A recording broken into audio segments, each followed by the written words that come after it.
नमस्कार, मैं हूं प्रदीप सिंह पाटिल और आप देख रहे हैं उदयपुर न्यूज।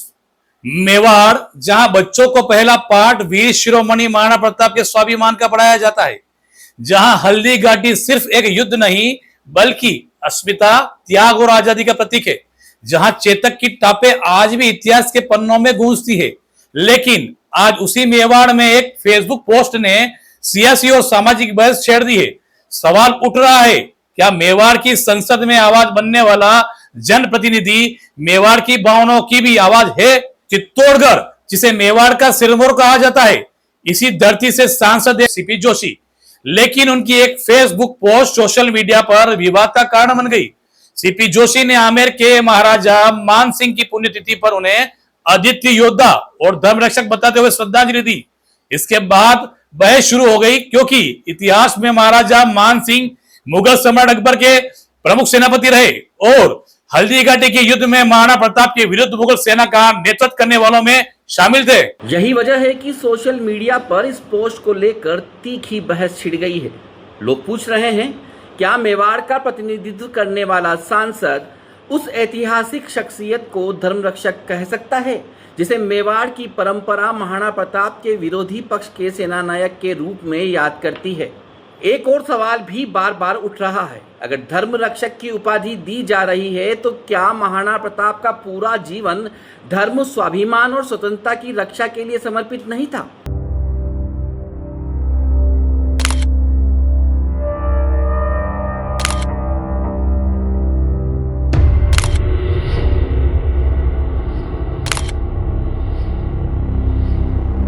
मेवाड़ पूछ रहा है, क्या हल्दी घाटी की मिट्टी भूल जाएं? क्या चेतक का बलिदान भूल जाएं? क्या भामाशाह का त्याग भूल जाएं? क्या पन्ना दाय का बलिदान भूल जाएं? क्या महाराणा प्रताप का वन वन भटकना, घास की रोटियां खाना और अकबर की अधीनता कभी स्वीकार न करना धर्म और स्वाभिमान की रक्षा का सबसे बड़ा उदाहरण नहीं था? अगर था तो फिर मेवाड़ के सांसद की इस पोस्ट का संदेश क्या है? हालांकि इतिहासकार महाराजा मान सिंह की भूमिका को अलग अलग नजरिए से देखते हैं। कुछ उन्हें एक सक्षम राजपूत शासक और सेनापति मानते हैं, जबकि मेवाड़ की ऐतिहासिक परंपरा में हल्दी घाटी के कारण उन्हें विरोधी पक्ष के सेनानायक के रूप में भी याद किया जाता है। यही वजह है कि यह पोस्ट अब इतिहास से आगे बढ़कर जनभावना का विषय बन गई है। इतिहासकार डॉक्टर चंद्रशेखर शर्मा का कहना है कि ऐतिहासिक दृष्टि से मान सिंह मेवाड़ के विरोधी पक्ष के सेनापति थे और उनका महिमा मंडन उचित नहीं माना जा सकता। सर, महाराणा प्रताप के सामने युद्ध लड़े मान सिंह, जिनको चित्तौड़गढ़ सांसद सीपी जोशी ने अद्वितीय योद्धा और धर्म रक्षक कहा है और उनको श्रद्धांजलि दी, किस तरह से देखते हैं सर आप उनकी पोस्ट को सोशल मीडिया पर दी गई? देखिए, उनकी पोस्ट का तो ऐसा है कि वो कोई ऐसा नहीं है कि मैं उनकी पोस्ट को लेकर के कोई जवाब दूं, लेकिन मैं इतिहास की बात जरूर करूंगा जी। ठीक है ना जी। क्योंकि जो हम इतिहास में देखते हैं कि मेवाड़ को लेकर के जो मान सिंह कछवाहा की जो भूमिका रही है जी, आमेर के राजकुमार के रूप में, तो वो हल्दी घाटी का युद्ध बहुत से इतिहासकारों का मानना है कि उन्होंने ही अकबर को उकसाया था और मेवाड़ पर आक्रमण हुआ था जी। हल्दी घाटी का युद्ध हुआ था और महाराणा प्रताप के खिलाफ सेना लेकर के अगुवाई करने वाले, सेनापति बन करके आगे आने वाले जो व्यक्ति हैं, उनको मेवाड़ में महिमा मंडित करना मैं उचित नहीं मानता।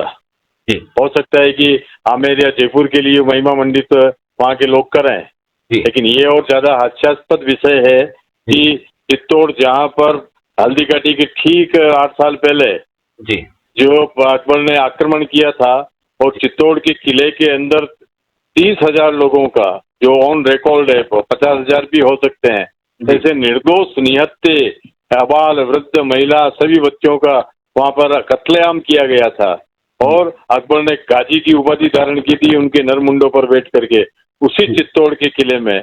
और वहीं के अगर सांसद अगर इस तरह की बात और उनको सपोर्ट करने वाला, अकबर को, ऐसे व्यक्ति को सपोर्ट करने वाले व्यक्ति का महिमा मंडन अगर चित्तौड़ के किसी व्यक्ति के द्वारा किया जा रहा है, तो ये मैं मानता हूँ कि पूरे मेवाड़ के लिए बड़ा आक्रोश का विषय है और ये बड़ी शर्मनाक बात है।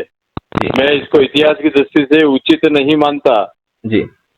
आमेर या जयपुर में हो सकता है कि मानसिंह को लेकर के आप जो भी महिमा मंडित करें, लेकिन मेवाड़ के लिए तो मानसिंह ने हमेशा एक प्रतिनायक का, एक खलनायक का काम किया। यही नहीं, इवन शिवाजी के खिलाफ भी अब देखें कि आगे जाकर के इन्हीं की मतलब कि इन्हीं के जो वंशज थे उन्होंने शिवाजी के खिलाफ भी संघर्ष किया और लगातार मुगलों की सत्ता को बनाए रखने के लिए इन्होंने अपना तन मन धन निछावर किया है। तो मेवाड़ के लिए तो ये बहुत ही शर्मनाक बात मानता हूँ इतिहास के तथ्यों के आधार पर। जी, बतौर इतिहासकार आपको इस किस तरह से देखते हैं सर? कुछ समय पहले ही जो महाराणा प्रताप का जन्म जयंती थी और हल्दीघाटी का विजय दिवस मनाया 450वां, और वहीं दूसरी ओर मानसिंह को इस तरह से धर्म रक्षक बताना, जबकि वो तो मेवाड़ के सल्तनत को मेवाड़ में स्थापित करना चाहते हैं, मुगलिया सल्तनत को।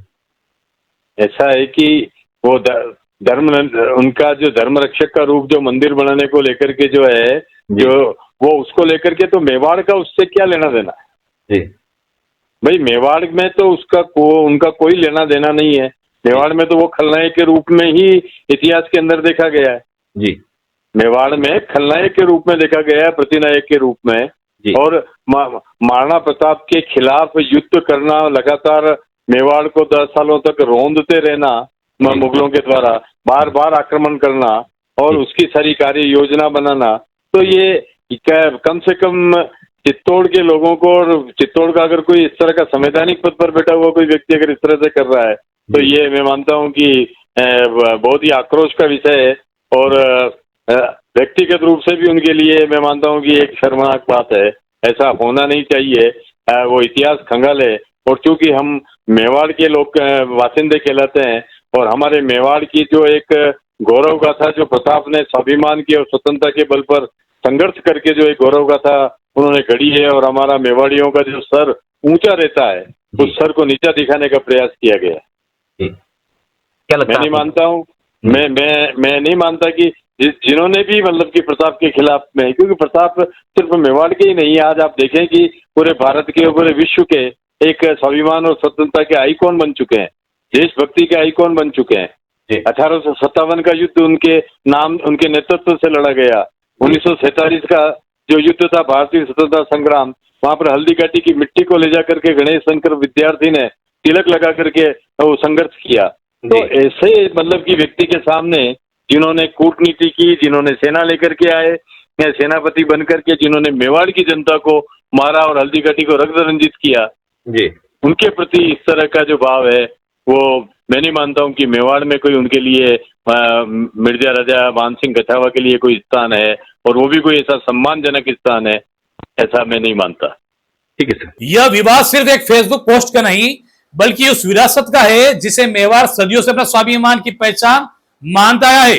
क्या यह केवल एक ऐतिहासिक व्यक्तित्व को श्रद्धांजलि थी या ऐसा कदम जिसने मेवाड़ के जनमानस के एक बड़े वर्ग को विचलित कर दिया? संयोग देखिए, हाल ही में हल्दीघाटी विजय दिवस के 450 वर्ष पूरे होने पर पूरे मेवाड़ ने महाराणा प्रताप के शौर्य और स्वाभिमान का गौरवगान किया, और इस बीच आई इस पोस्ट ने एक नई बहस को जन्म दे दिया। खबर लिखे जाने तक यह पोस्ट सोशल मीडिया से हटा दी गई थी, लेकिन पोस्ट हटने से सवाल नहीं हटे। मेवाड़ की फिजाओं में अब भी वही प्रश्न तैर रहा है, क्या जनप्रतिनिधि को इतिहास के सबसे संवेदनशील अध्यायों पर शब्द चुनते समय जनभावनाओं का भी ध्यान रखना चाहिए? जवाब जिसका भी हो, बहस अभी बाकी है। जय मेवाड़, जय महाराणा प्रताप।